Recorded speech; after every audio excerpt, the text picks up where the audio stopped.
प्रदेश के 4 जिलों कोटा, बारां, करौली और गंगानगर में हो रहे पंचायत और जिला परिषद चुनाव में आज नामांकन का आखिरी दिन है।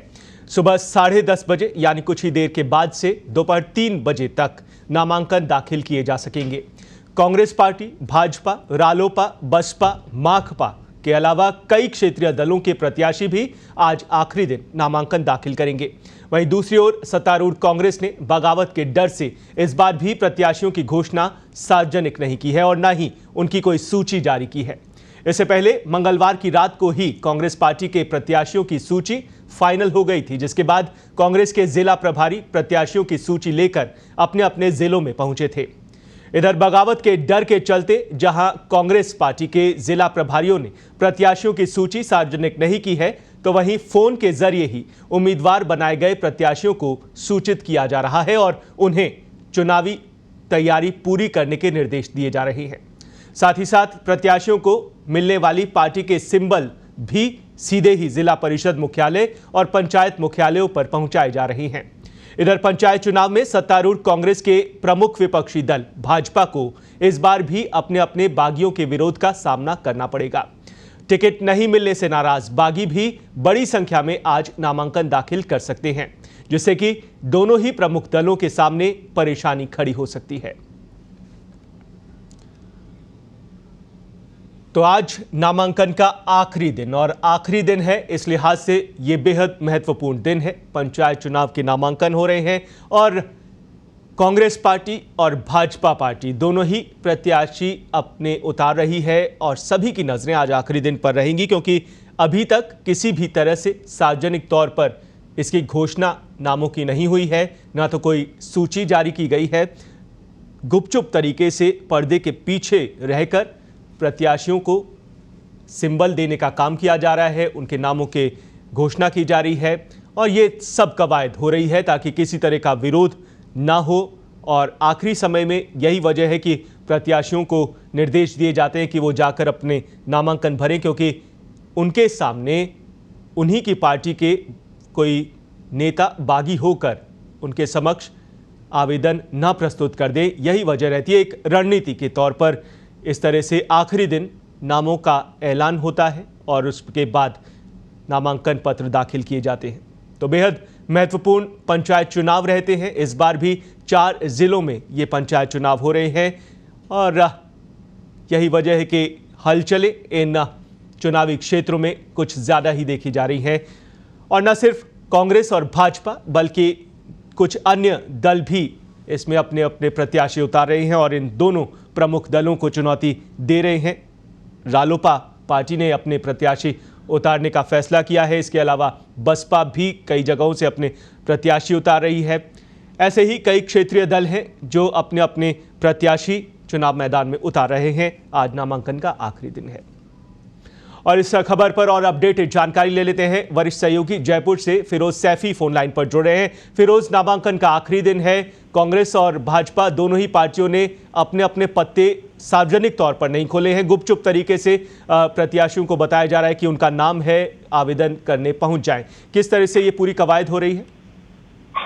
बिल्कुल, देखिए नामांकन की जो अंतिम तिथि है और सुबह 10:30 बजे से थोड़ी देर के बाद नामांकन शुरू होंगे। 3 बजे तक नामांकन चलेंगे और उसके बाद कल नामांकन की जांच होगी। उसके बाद जब बात करें परसों की बात करें तो परसों जो है वो जो 4 दिसंबर को जो फाइनल प्रत्याशी जो नाम वापसी का दिन है और उसके बाद फाइनल प्रत्याशी की सूची जारी होगी। तो कहीं ना कहीं आज नामांकन दाखिल है, लेकिन बड़ी बात यह है कि चाहे बीजेपी की बात करें चाहे कांग्रेस की बात करें, दोनों पार्टियों ने अपने अपने जो प्रत्याशी हैं उनकी जो सूची है वो सार्वजनिक नहीं की है। तो कहीं ना कहीं दोनों दलों को बगावत का डर है और कांग्रेस पार्टी है वो लगातार इस परंपरा को आगे बढ़ाती हुई आ रही है। अभी तक जितने भी जो पंचायतों के चुनाव हुए हैं वहां पर पार्टी ने कहीं भी जो सूची है वो सार्वजनिक नहीं की है। तो यही वजह है कि देर रात तक जो प्रत्याशी चयन किए गए हैं उनको फोन किए गए हैं बाकायदा और उनको पूरी सुबह जो नामांकन के दौरान पूरी जो तैयारियां हैं वो करने के निर्देश दिए गए थे कि वो अपनी तैयारियां हैं वो पूरी रखें और जो उनके जो सिंबल हैं जो पार्टी की ओर से दिए गए हैं वो सिंबल सीधे जो है पंचायत मुख्यालय और जो जिला परिषद मुख्यालय वहां पर पहुंच जाएंगे। तो पूरा जो डर वही है कि बगावत हो, लेकिन माना जा रहा है कि जो जिन जिन लोगों को टिकट नहीं मिलेगा वो लोग दोपहर 3 बजे तक काफी संख्या में बागी प्रत्याशी के रूप में मैदान में आ जाएंगे।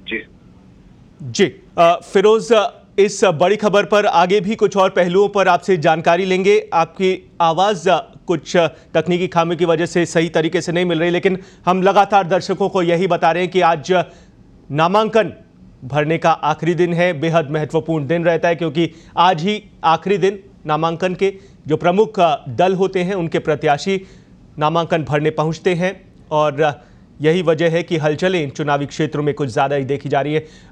फिरोज, आपने बताया कि दोनों ही पार्टियों ने आखिरी समय पर गुपचुप तरीके से नामों की घोषणा कर दी है और ये और भी दिलचस्प हो रहा है जब कांग्रेस और भाजपा के अलावा कुछ अन्य दल भी अपने अपने प्रत्याशी उतार देते हैं तो मुकाबला और ज़्यादा रोचक हो जाता है। और कौन कौन से दल हैं जो देखने को मिल रहे हैं जिन्होंने चुनाव मैदान में अपने प्रत्याशी उतारे हैं? देखिए, अगर बात करें तो पंचायत चुनाव में राष्ट्रीय लोकतांत्रिक पार्टी है, उन्होंने अपने प्रत्याशी उतारे हैं। हालांकि कुछ जगहों पर जो है उनके प्रत्याशी जो है वो उतारे गए हैं। उसके अलावा बसपा है, माकपा है और बीटीपी जैसी पार्टी है, उसके भी कई जगह जो है प्रत्याशी देखने को मिल रहे हैं। तो सभी जो रीजनल पार्टियां हैं वो भी पंचायत चुनाव में अपनी किस्मत जो है वो आजमा रही है। लेकिन जो मुख्य मुकाबला जो है वो बीजेपी और कांग्रेस के बीच ही होगा। और जिस तरह से आपको ध्यान भी होगा नकुल की जो अभी तक जितने भी पंचायत चुनाव हुए हैं वहां पर कई जगह ऐसी भी हमको देखने को मिली जहां पर जो बोर्ड बनाने की चाबी जो है वो निर्दलीय और बागियों के हाथों में रही है। तो ऐसे भी चुनाव हमने देखे हैं। तो जाहिर सी बात है क्योंकि इस बार अभी हमको यही फार्मूला देखने को मिलेगा कि ना तो बीजेपी और ना ही कांग्रेस अपने जो बागी हैं उनके खिलाफ कोई कार्रवाई करती हुई नजर आएगी। जी, ये देखने वाली बात होगी कि बागियों पर कार्रवाई किस तरह से राजनीतिक पार्टियां करती हैं और कितने बागी चुनाव मैदान में उतरते हैं। आखिरी दिन है, हलचलें तेज हैं। शुक्रिया फिरोज इस बड़ी खबर पर तफसील से जानकारी देने के लिए। तो दोनों ही प्रमुख पार्टियों ने गुपचुप तरीके से अपने प्रत्याशियों के नाम जाहिर कर दिए हैं और उन्हीं प्रत्याशियों को फोन के जरिए बताया जा रहा है कि आप प्रत्याशी हैं, आज आखिरी दिन है, आप नामांकन भरने जाइए। सिंबल आपके वहां तक पहुंचा दिए जाएंगे ताकि किसी तरह का विरोध ना हो और विरोध के चलते कोई दूसरा नेता उन्हीं की पार्टी का नामांकन दाखिल ना कर दे। बढ़ते हैं आगे। कोविड की तीसरी लहर की बढ़ती आशंकाओं के बीच कांग्रेस की राष्ट्रीय स्तर की दिल्ली में 12 दिसंबर को होने वाली रैली को अब जयपुर शिफ्ट कर दिया गया है। इसमें सोनिया गांधी, राहुल गांधी और प्रियंका गांधी वाड्रा समेत कांग्रेस के सभी राष्ट्रीय स्तर के नेता शामिल होंगे। इस रैली में 2 लाख से ज्यादा लोगों की भीड़ जुटाने का लक्ष्य रखा गया है। इधर महंगाई हटाओ रैली जयपुर शिफ्ट किए जाने पर प्रदेश कांग्रेस अब एक्टिव मोड पर आ गई है। रैली की तैयारियां तेज हो गई हैं। जयपुर पहली बार कांग्रेस की राष्ट्रीय महारैली का साक्षी बनने जा रहा है। इसे देखते हुए तैयारियों की कमान खुद मुख्यमंत्री अशोक गहलोत ने संभाल ली है और इसी सिलसिले में पार्टी के राष्ट्रीय संगठन महामंत्री केसी वेणुगोपाल और राजस्थान प्रभारी अजय माकन कल 1 दिवसीय दौरे पर जयपुर आ रहे हैं। ये दोनों ही नेता कल सुबह 11 बजे प्रदेश कांग्रेस मुख्यालय में मुख्यमंत्री अशोक गहलोत, प्रदेश कांग्रेस अध्यक्ष गोविंद सिंह डोटासरा के अलावा कई अन्य मंत्रियों और विधायकों से रैली की तैयारियों को लेकर चर्चा करेंगे। कांग्रेस सूत्रों के मुताबिक महंगाई हटाओ रैली के लिए जयपुर में 2 जगह विद्याधर नगर स्टेडियम और चोमू के चौप स्टेडियम पर विचार किया जा रहा है। आखिरी फैसला कल कांग्रेस के महामंत्री वेणुगोपाल करेंगे। वे मुख्यमंत्री गहलोत के साथ दोनों जगहों का दौरा भी कर सकते हैं।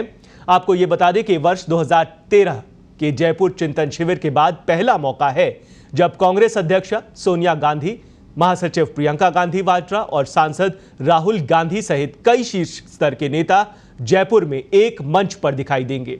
इन नेताओं को ठहराने के लिए जयपुर शहर और आसपास के कई बड़े होटल्स बुक करने की तैयारी की जा रही है।